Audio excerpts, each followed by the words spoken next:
ये सर बाबू, ये 10th class physics के लिए आपको पहले परावर्तन के लिए दिए थे कार्यक्रम रिफ्लैक्शन। आज 10th क्लास फिजिक्स के लिए आपका चैप्टर अपवर्तन, जिसको आप बोलते हैं रिफ्रैक्शन। ये रिफ्रैक्शन समझने के लिए आपको इसमें माध्यम की आवश्यकता है। माध्यम चीज़ क्या है बताता हूँ। पहले भी परावर्तन यानी कि रिफ्लैक्शन को समझने के लिए आपको बताए थे, माध्यम की बात को समझाए थे। फिर मैं थोड़ा सा माध्यम की बात को बोलना चाहता हूँ कि आखिर माध्यम क्या है। माध्यम के बारे में बताया कि जैसे मैं अपनी टूटी फूटी भाषा में पहले आपको बता देना चाहता हूँ माध्यम क्या है। इसके बारे में मैं कहना चाहता हूँ मैं कहना चाहता हूँ कि आखिर माध्यम, जैसे आप सुनते हैं, आप घर से आए, यहाँ पढ़ने के लिए आए, तो आपको साइकिल दिया गया कि भाई आप साइकिल से चले जाना और वहाँ से पढ़ के आ जाना। अब बाज़ार जा रहे हो, आपके लिए ज़रूरत है साहब साइकिल की आवश्यकता है, गाड़ी की आवश्यकता है। आप साहब पढ़ाई लिखाई करते हैं, किताब कॉपी के लिए पैसे की आवश्यकता होती है। तो इस तरह से माध्यम, ये सभी के लिए पैसा कहाँ से आया, गाड़ी कहाँ से आया, साइकिल कहाँ से आया, तो इन सब की व्यवस्था आपके माता पिता करते हैं। तो माध्यम हो गए माता पिता। ठीक उसी प्रकार हम सबों के बीच में हवा है, हर खाली जगह में हवा है। हम लोग जो बोलते हैं एक दूसरे की आवाज़ को पहचानते हैं, समझ जाते हैं, एक दूसरे की आवाज़ को सुनते हैं। आवाज़ को सुनने के लिए आखिर साहब मीडिया का काम, माध्यम का काम कौन करता है? वो है माध्यम आपका कौन? हवा। जैसे मैं जो बोलता हूँ, आप सभी जो बोलते हैं, हम लोग जो बोलते हैं, वह क्या है? एक हवा के रूप में निकलता है। और वो हवा जो निकलता है वो कंठ, तालु, मृदा वगैरह से सबसे टक्कर लेते हुए ना, और निकल के बाहर की तरफ निकलता है। जो वो साफ हर खाली जगह में हवा है, जो हवा एक कण दूसरे कण को धक्का मारता है और मारते हुए आप सबों के कानों तक पहुंचता है। और जब सभी के कानों तक पहुंचता है तो कान के बारे में आप अध्ययन किए होंगे 9th में भी, फिर वक्त आगे बताऊंगा। उसमें देखेंगे कि 3 प्रकार का साहब उसमें हड्डी है। वहाँ देखेंगे किस तरह से वहाँ साहब वो जो भी आपकी ये ध्वनि बन के आपके द्वारा जो आवाज़, जो आपका जो हवा के रूप में जो मुँह से जो ध्वनि निकला, वो हवा को एक कण दूसरे कण को धक्का मारती हुए आपके कानों तक पहुंचती है और वहाँ जाके कानों में संवेदना व्यक्त होती है और जाके मस्तिष्क को समझ में आता है और इसको सुनाई देता है। ठीक है, इस तरह से बोलिए। अगर हर खाली जगह में हवा नहीं होती तो मेरी आवाज़ आप सबों तक नहीं पहुँच पाती। तो बोलिए माध्यम का काम कौन किया? हवा। अब चलते हैं साहब इसके बारे में जब हम बात करेंगे। एक माध्यम आपको ये बच्चे की तरह ऐसे समझाया। दूसरा आपको मैं बताना चाहता हूँ माध्यम, जरा सोचिए, पानी को देखिए। आप पानी में आप डुबकी लगाते हैं, तो पानी में डुबकी लगा दीजिए, बाहर से कोई कहता है अरे बाबूजी खोल रहा, बाहर निकलो, क्या आपको सुनाई देगा? नहीं देगा। क्यों भाई? आपकी आवाज़ और साफ हवा में प्रवेश नहीं कर पाई। हवा में कहते हैं, पानी में प्रवेश नहीं कर पाई। लेकिन फिर आप कभी कहेंगे कि अरे पानी में, ये तो हम बच्चे क्लास में 7th क्लास में पढ़े हैं कि साहब पानी में ध्वनि को भेजकर पानी की गहराई को मापते हैं, तो उसकी व्यवस्था होती है उसकी ना, और उतनी साफ ध्वनि को भेजा जाता है और तब जाके जहाँ सतह से टकरा के फिर वापस आता है। तो इस प्रकार उसमें कुछ कार्यक्रम है जिससे हम लोग पता कर लेते हैं। बच्चा में 7वां में पढ़ना है कि साहब हम किस तरह से ये पता किए कि समुद्र की गहराई कितनी है, पानी की गहराई कितनी है, इसका हम पता करते हैं। तो इस तरह से आपने देखा कि पानी में भी ध्वनि का ना प्रवाह होता है, पानी में भी ध्वनि प्रवाहित होती है, पानी में भी ध्वनि गमन कर रही है। ठीक उसी प्रकार मेरे बच्चे तो बोले साहब आपने देखा कि पानी थोड़ा, मैं जो बोलता हूँ मेरी आवाज़ पानी में नहीं पहुँच पाई, लेकिन साहब दूसरा कोई व्यवस्था से पानी में भेजा गया। काहे भाई मेरी आवाज़ क्यों नहीं पहुँच पाई? उतना उसकी आवृत्ति नहीं रही होगी, ताकत नहीं रहा होगा उसमें। दूसरा पढ़ेंगे 9th क्लास में पढ़े होंगे, आवृत्ति, ध्वनि की क्या जानेंगे? आवृत्ति। तो बोले साहब माध्यम, एक माध्यम पानी भी है, एक माध्यम हवा भी है। माध्यम मेरी आवाज़ आप तक सबों तक पहुंच रही है, माध्यम कौन काम कर रहा है? हवा। उसी प्रकार आपका ये ध्वनि पानी में भी प्रवेश कर रहा है, तो वो माध्यम है, वहाँ भी है, पानी भी आपका वहाँ माध्यम का काम किया। तो माध्यम मेरे बच्चे यहाँ बता रहा था मैं अपवर्तन की बात। तो मैं माध्यम की बात आपको बताया अपवर्तन चैप्टर में। माध्यम से पहले रूबरू आपको करा देना चाहता हूँ। माध्यम आपने देखा साहब कम्युनिकेशन ना, एक जगह से दूसरी जगह उसको ले जाने वाला। ठीक उसी प्रकार प्रकाश के लिए हम लोग चूँकि प्रकाश चैप्टर को पढ़ रहे हैं और प्रकाश चैप्टर में माध्यम को समझना है, तो प्रकाश के लिए ऐसे किसी माध्यम की आवश्यकता नहीं होती है। तो कहें जब माध्यम की आवश्यकता नहीं है तो फिर माध्यम के बारे में आप बोलते क्यों हैं? क्यों बोल रहे हैं आप माध्यम के बारे में हैं? इसलिए बोल रहे हैं कि देखेंगे प्रकाश की किरण, कोई माध्यम होगा जिनके अणु आपस में कम घने होंगे, कोई माध्यम होगा जिनके अणु आपस में काफ़ी अधिक घने होंगे, कोई माध्यम होंगे जिनके अणु जो है बिल्कुल और काफ़ी घने होंगे।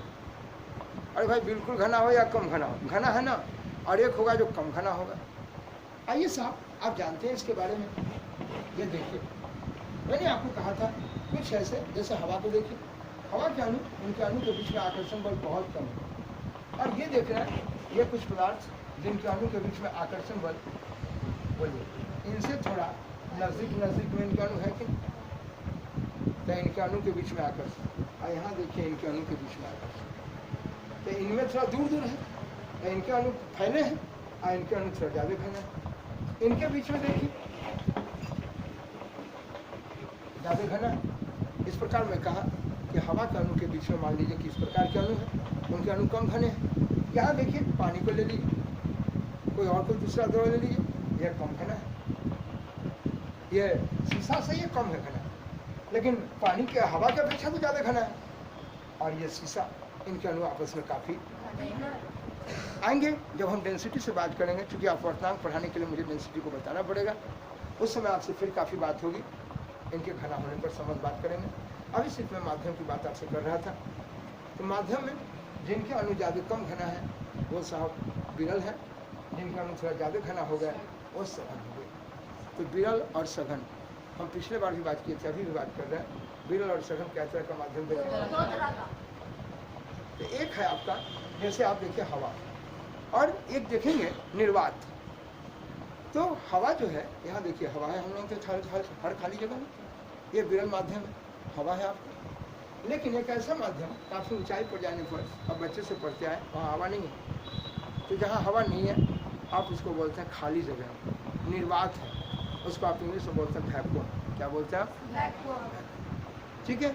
तो ये देखा, आप बोलेंगे, यहाँ बोला निर्वात, आप इंग्लिश में इसको कहते हैं वैक्यूम।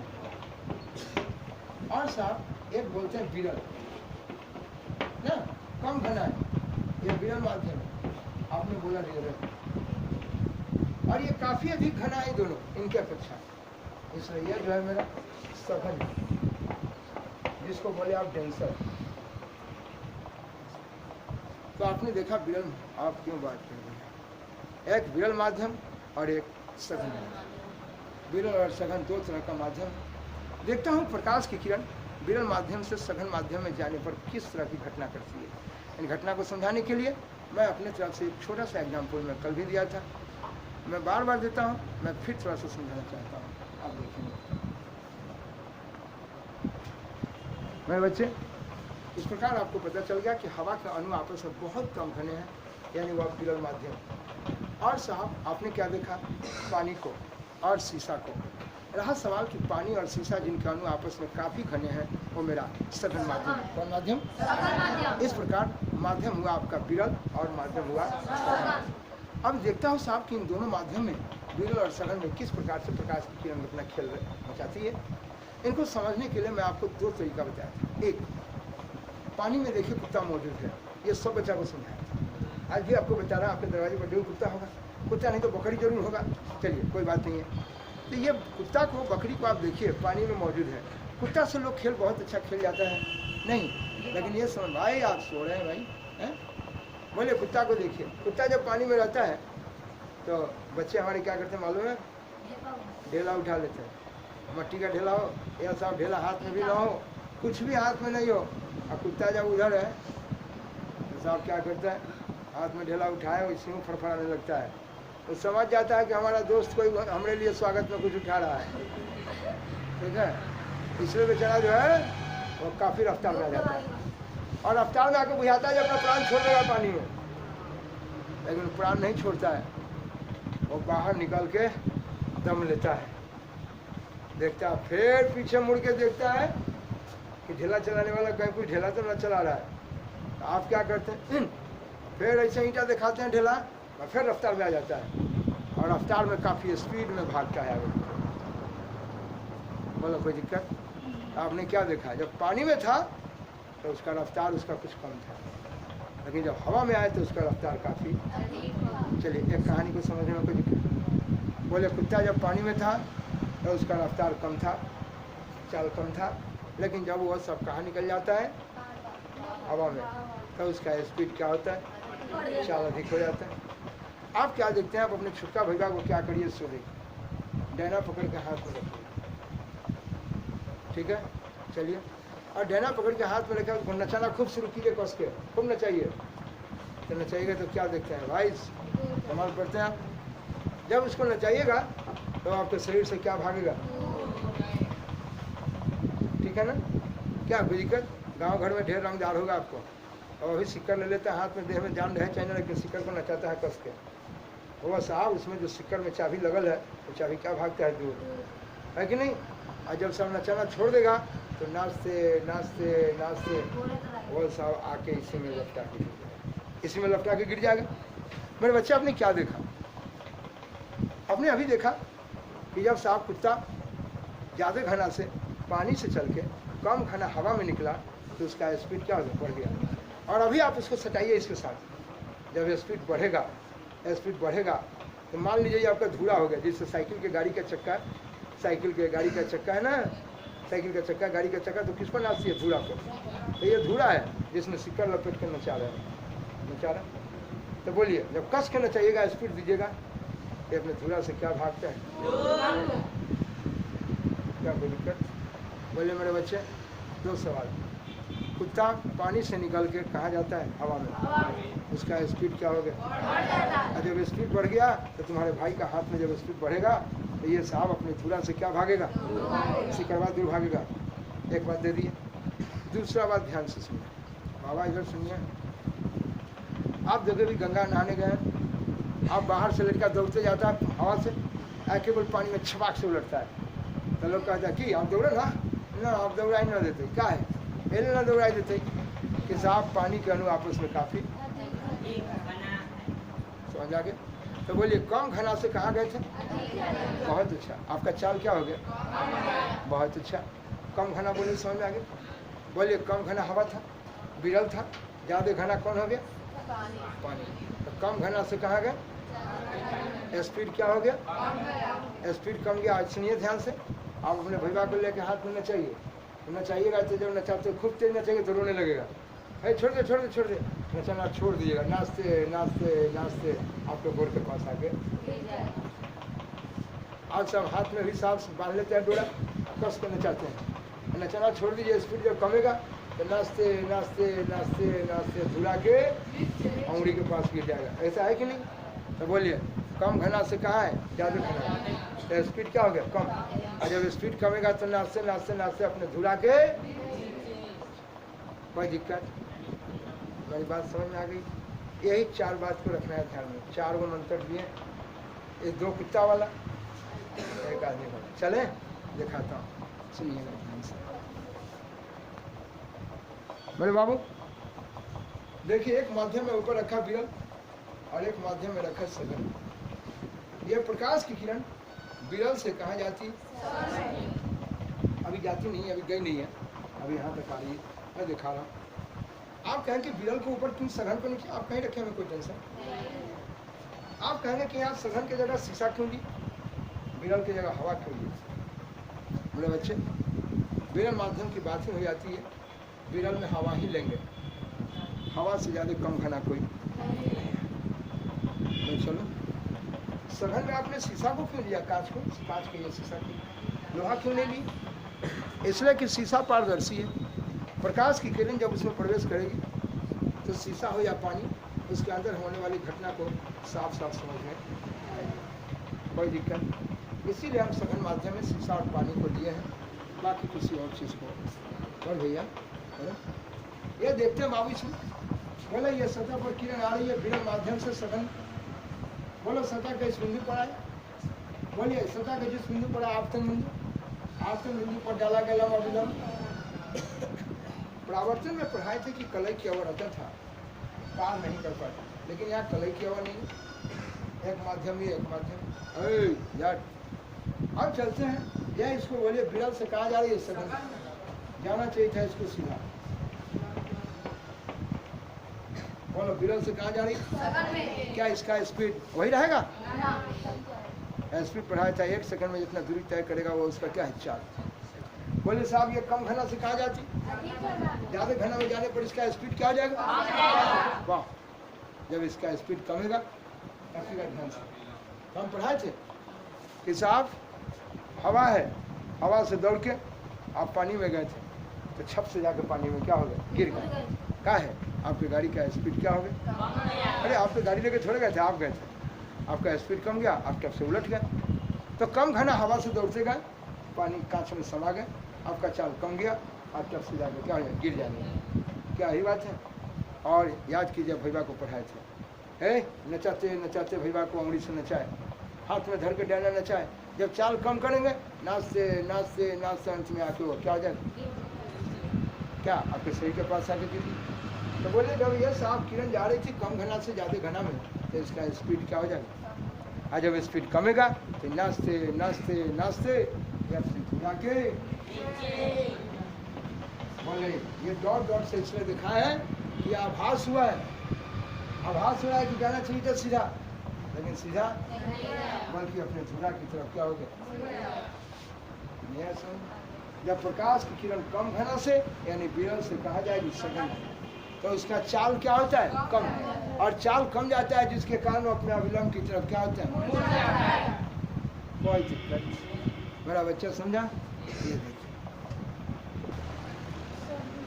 बोले जब प्रकाश की किरण विरल माध्यम से कहा जाती, देखिए यह विरल माध्यम हवा है, यह विरल माध्यम को, यह विरल को ही आपने कहा था रियल, और विरल माध्यम से कहा जाती है सघन। सघन जिसको बोले टेंशन। तो जब विरल से सघन में जाती है तो प्रकाश का चाल क्या हो जाता है? ये प्रकाश के चाल कमने के कारण ये अपने अविलंब की तरफ क्या होता है?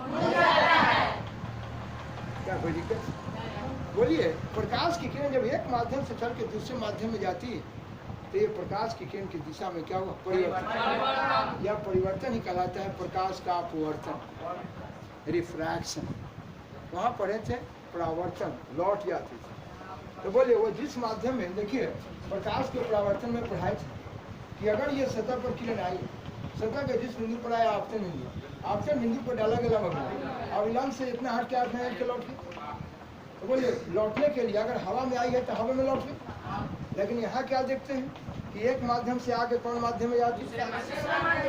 जिस माध्यम से आती है उस माध्यम में नहीं, यानी अपवर्तन के लिए किन्हीं क्या माध्यम की आवश्यकता है? बहुत सटीक क्वेश्चन। अपवर्तन के लिए किन्हीं क्या माध्यम की आवश्यकता है? तो यहाँ अपवर्तन की घटना देखना है विरल से किसमें? तो अपवर्तन किसमें हुआ? विरल से जाके किसमें गई है? प्रकाश की किरण की दिशा में परिवर्तन प्रकाश का क्या है? अपवर्तन। कोई दिक्कत? यहाँ अपवर्तन लेके जब विरल से कहा जाती है, अब दिखलाते हैं कि जब सघन से कहा जाएगी। ये जरूरी नहीं है आप सघने को ऊपर रखिए, विरले को नीचे रखने दीजिए, उससे कोई दिक्कत। और विरले को ऊपर सघन को नीचे, उससे कोई टेंशन। चले देखिए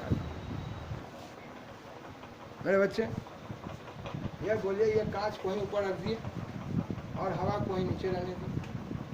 जब प्रकाश की किरण देखिए ये कांच सघन माध्यम है, यह सघन है, यह सघन माध्यम और यह हवा कम घना है। बोले साहब जहाँ कहीं भी विरल माध्यम है, एक ही विरल माध्यम के लिए बात करते हैं, वो है आपका कौन? हवा। और ये सघन माध्यम है आपका कांच।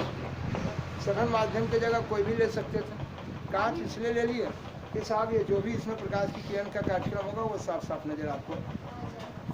बोले ये प्रकाश की किरण सतह पे गई, कोई दिक्कत? सतह के जिस बिंदु पर गया आपतन बिंदु, आपतन बिंदु पर डाला गया लंब, इसको जाना चाहिए था सीधा, नहीं जा पाया। ज्यादा घना से कहाँ जा रही? आप कुत्ता को देखे थे, कुत्ता पानी से निकल के कहाँ गया? हवा में। तो हवा में कुत्ता पानी से निकल के हवा में गया तो उसका स्पीड क्या होगा? स्पीड बढ़ेगा तो आप अपने छुटका भैया को नचाए थे कस के, आपका उंगली से क्या भाग गया? तो बोले जाना चाहिए था सीधा, नहीं जाएगी, बल्कि अपने धूला से क्या भागेंगे? इस रहस्य में बताया। बोलिए ये प्रकाश, जब प्रकाश की किरण सघन माध्यम से, सघन माध्यम से, सघन से विरल माध्यम, सघन माध्यम, सघन क्या है? माध्यम। बोले सघन माध्यम से विरल माध्यम में जाती है। देखिए सघन से कहाँ जा रही है? जाती है तो प्रकाश का क्या होता है? चाल बढ़ जाता है। प्रकाश का चाल क्या हो जाए? आपने देखा कुत्ता पानी से निकल के कहाँ गया था? अब पंडित जी उसको ढेला मार रहे हैं। क्या पंडित जी? तो बोले साहब ढेला मारिएगा तो उसका रफ्तार तो तेज हो जाएगा, भाग जाता है। चाल बढ़ेगा तो अपने अविलंब से क्या भागेगा? कोई दिक्कत नहीं। यही लिखा बढ़ जाता है जिसके कारण प्रकाश की किरण अपने अविलंब से क्या भागती है? कारण था प्रकाश की चाल को बढ़ना और घटना। कोई दिक्कत? अपवर्तन की घटना क्यों हो रही है देख रहे हैं? जब प्रकाश की किरण जब एक माध्यम से चल कर कहाँ जाती है तो उसमें प्रकाश की चाल में कमी और वृद्धि होती है, कुछ न कुछ वृद्धि या कमी होती है, जिसके कारण प्रकाश की किरण की दिशा में क्या होता है? जिसकी वह कहलाता है प्रकाश का, याद करेंगे, रिफ्रैक्शन ऑफ लाइट। मैं चल सकता हूँ? यह घटना दूसरा देखिएगा आगे। मेरे बाबू ये देखिए शॉर्ट फॉर्म में एक लाइन बोलता हूँ। ये सतह पर ये देखिए किरण आ रही है, तीर का निशान बता रही है, सतह पे आ रही है। ये सतह पर आने वाली किरण आपतित किरण, आपतित किरण सतह के इस बिंदु पर जा रही, आपतन बिंदु, और आपतन बिंदु पर देखिए डाला गया लंब अविलंब, और अविलंब से जितना हट के आती है उतना ही हट के नहीं जाती है, क्योंकि ये प्रकाश की किरण ये विरल से सघन में जाती है, इसका चाल कम गया, जिसके कारण जाना चाहिए था सीधा सीधा नहीं जाके अपने अविलंब से अविलंब की ओर आ गया, अपने अविलंब की ओर आ गया, क्योंकि इसका चाल कम गया। चाल कम गया तो ये नाचते नाचते बजाए थे, नाचते नाचते अपने धुरा के। मेरे बच्चे ये बताइए, ये आपतित किरण आपतन बिंदु पर डाला गया लंब अविलंब, और ये देखिए एक माध्यम से चल के दूसरे माध्यम में आई, विरल से चल के सघन में। बोलिए, और इसकी दिशा में परिवर्तन हो गया, ये प्रकाश का अपवर्तन हुआ है, और इस किरण का अपवर्तन हुआ कहलाता है अपवर्तित किरण। देखिए तीर का निशान मारा हुआ है, अपवर्तित किरण, अपवर्तन रिफ्रैक्शन, और अपवर्तित रिफ्रैक्टेड, रिफ्रैक्टेड रे, अपवर्तित किरण, बार बार इसे ध्यान रखना है। और यह अपवर्तित किरण और यह अविलंब के बीच का कोण, यह अपवर्तन कोण, एंगल ऑफ रिफ्रैक्शन, या रिफ्रैक्शन, मेरे बच्चे दिमाग उड़ाएगा इस तरह से। और इसी सतह से यहाँ अपवर्तन की घटना होती है, इसलिए इस सतह कहलाता है अपवर्तक सतह। ऐसा लड़की दिमाग नहीं आपके पास? बोलिए, तो यह आपतित किरण है, आपतन बिंदु पर डाला गया अविलंब है, और यह अपवर्तित किरण है, ठीक है? तो आपतित किरण अविलंब के बीच का कोण आपतन, यह अविलंब और यह अपवर्तित किरण के बीच का कोण अपवर्तन। कोई दिक्कत? मेरे बच्चे ठीक है? क्या इन घटनाओं को देखने समझने में कोई दिक्कत है? इसको आप नोट करें।